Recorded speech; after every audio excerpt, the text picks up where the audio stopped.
back again another day at Whitley Auto Works. There comes a time in a man's life when he is just sick and tired of looking at his single cam and ready for a change. This is Whitley Auto Works.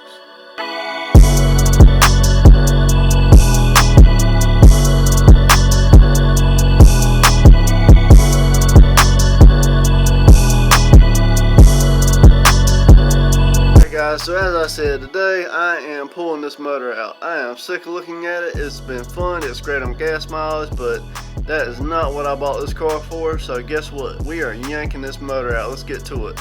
Alright, first step in this process is always unhook the battery. You don't want to have any electrical issues, nothing like that. So grab your 10mm wrench and let's get to pulling this battery out.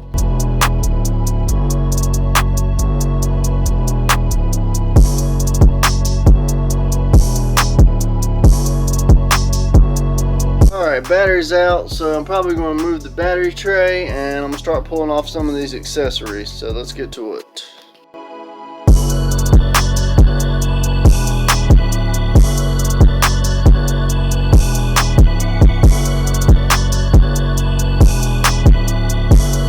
Alright, so now we got that done. After you get that done, you got these plugs right here. Basically, you just got these little pull tabs. You just open it and pull. These 3 connectors on this side, and I think there's 2 on the other side. And basically, you can just throw the harness over top of the motor, and the electrical part will be done on this side. So this is where we're at right now. You got the electrical undone on this side of the car. Your next step is going to be the fuel line. It goes to the rail. You got a 10 nut that you can actually loosen to relieve the pressure off of it, or you can actually pull the power steering pump relay and crank the car until it dies off. Either way, you got to get that pressure off the system. 9 out of 10 times I'll just take the 14 or the 17 that you need on the nut on top to actually take it off, and I'll just throw a rag over top and just let it kind of run. Main thing is, don't do this while the engine's hot, because obviously fuel and heat don't mix. You can see it, but when doing this, you have 2 little copper crush wires, washers, sorry, on the actual nut. Do not lose these. You need one for the bottom of the line and one for the top to go to make everything seal up good. Alright, let's move on to the next step. I know I'm kind of doing this probably out of order from a lot of people. I'm just basically showing you the steps. You can really do them any way you want to. The next step is going to be these 2 10mm screws right here. And pro tip for this is, do not take this line off. If you're switching, most of the time you're switching to another Honda motor that's generic, you know, they'll all fit the same slave cylinders for the most part. So you just got 2 10 or 12s down here up under it. There's 2 of them, and then you pull the slave cylinder off and just tuck it out of the way. That way you don't have to bleed the whole clutch line when you go back to do the swap. Guys, next step, I'm gonna get this bumper out of the way, and we're gonna work on getting the coolant drained and get the radiator hoses and everything off. So let's get to it. Guys, finally got this thing up in the air so we can actually work on it. That's pretty much it for that side for right now. On this side, there's a few more odds and ends. To start off with, you got the throttle cable. You got 2 10mm nuts right here, and then the cable itself, you see this little nub right here. Basically, you take the 2 10s off, and then you push this down, and it allows you to get the cable out. I'll show you that in just a second. Alright, one quick little tip. With dealing with these bolts, usually put them back. That way you won't lose them, you know where they go. But as far as I was talking about with the throttle cable, if you can see, you actually take the cable, push it down like that, twist it over, and you got this little nub right here. And you just basically twist it over. Actually, it might help if I unhook it from the bracket first. Let's see. Unhook it from the bracket like that, so you got, you know, so it's loose. Anyway, alright, pull it up. Kind of hard to do this with one hand, but you get the idea. And just slide it out. Just like that. Throttle cable out. Alright, next you need to take a pair of pliers and get this quick connect. This is the return line for the fuel. We already took off the main line. This is the return line, so just basically use a pair of pliers, pull this down, and yank this off. Alright, I got the fuel line off, and next is, like I was telling you, there's 2 plugs on this side. Basically you just push the little clip end down like that, sorry, and throw it over. And that takes care of the electrical for this side. Now let's move on to the radiator. Alright, next we are going to be pulling the bottom hose off the radiator and draining all the coolant. Fun, fun.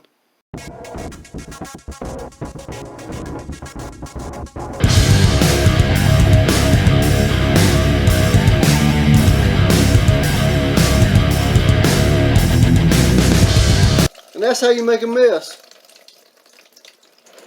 Oh well. Plenty more where that comes from. So while that's draining, next you got a clamp right here and a clamp right there. Same way you did the bottom, pull those off and you should be able to pull the whole radiator assembly out as one piece.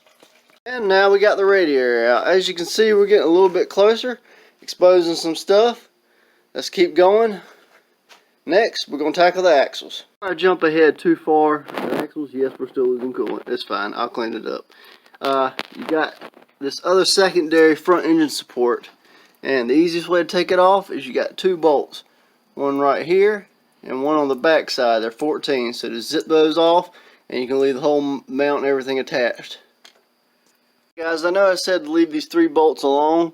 It's going to kind of depend on whether or not you're planning on lifting the motor out or dropping the motor. If you're going to drop the motor, you don't have to worry about it so much. But I'm going to lift the motor out with the hoist, make it a little bit easier on myself since it's just me doing it.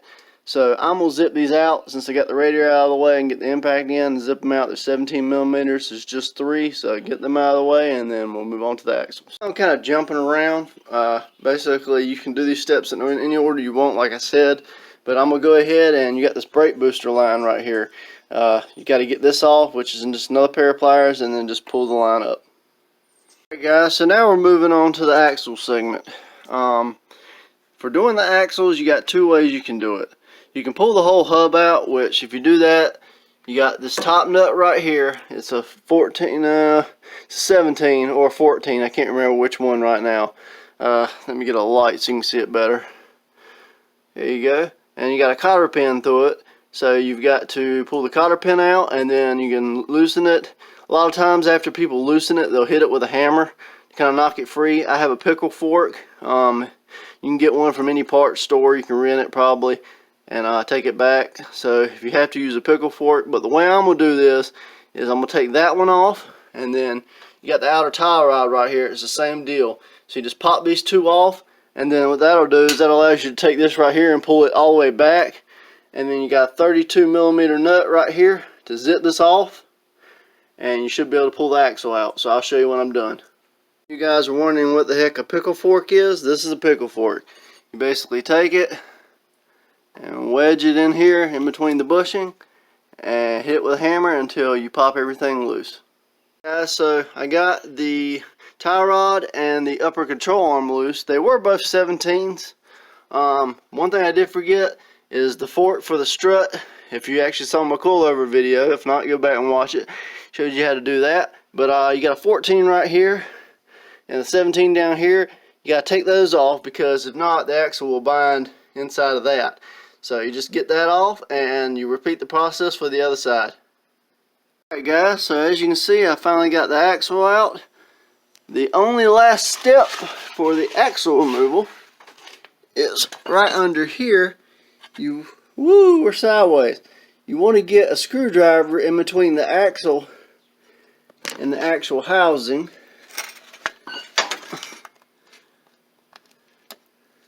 Just like that. And either use a screwdriver to tap it loose, or I've actually put these in recently. So you basically see how see how it's moving.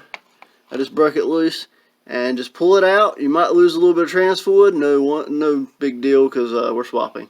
So alright, on to the next step. Alright guys, so this is where I'm at right now. Just for now, I put the wheels back on and attached the suspension back so I can make the car into what they call a rolling shell. Basically so I can move the car around.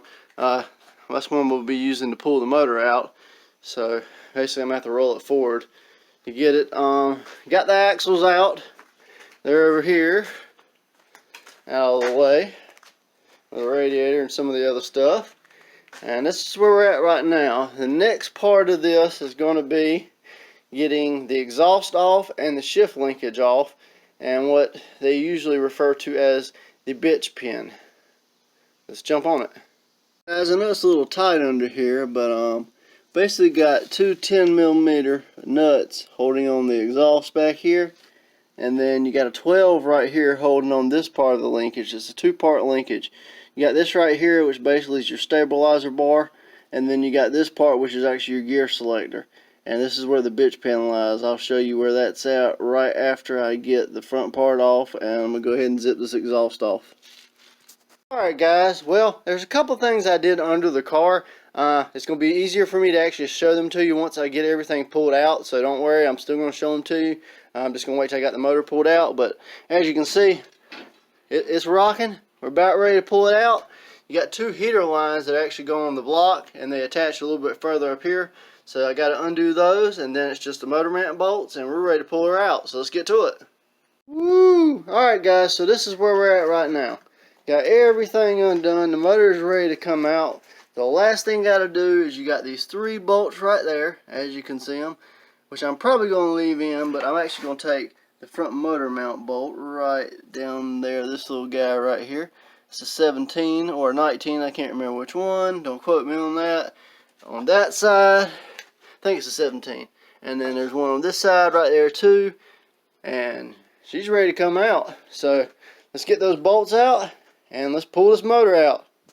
Just like that, she's out. Motor over here in the corner. Empty bay right here. Woo! That's a lot of work. Alright, so we got a motor sitting on the ground and an empty engine bay wanting something. So that's where we're at right now. Woo! What fun. Alright, let me take you around back. Alright, right here, as you can see, there's a bolt right here. It's a 19, a bolt right here, and a bolt right here. What they're attached to is this triangle bracket. It was hard for me to show you from under the car, but basically you just take an impact and zip those off. You got two of them you get to from this side. Those two down there. You can see right there and right there. And this one you actually get from the other side of the car. They're all three 19s, and that's that. Alright. Now this part, you see the little linkage with the hole in it, that's where they call the bitch pin. What that is over here, you got this little cover that covers it, and then you got this little expanding pin that actually pops up in there. So you actually use a punch, get your punch that's the right size of it, and use a hammer and you hit it out. Hit it out gently. Once you get it started, it's pretty much going to come. The trick to it is once you get it going, tap it out easily. That way you don't lose it, because it's going to shoot off and go who knows where. So that's those parts, and then after that, as you can saw, I have pulled the motor out, so we are good to go. Alright guys, so that's where we're at right now. I actually have a guy lined up that might actually buy this motor swap. If anybody that's watching this wants it, it's great for gas. There's nothing wrong with it, zero issues.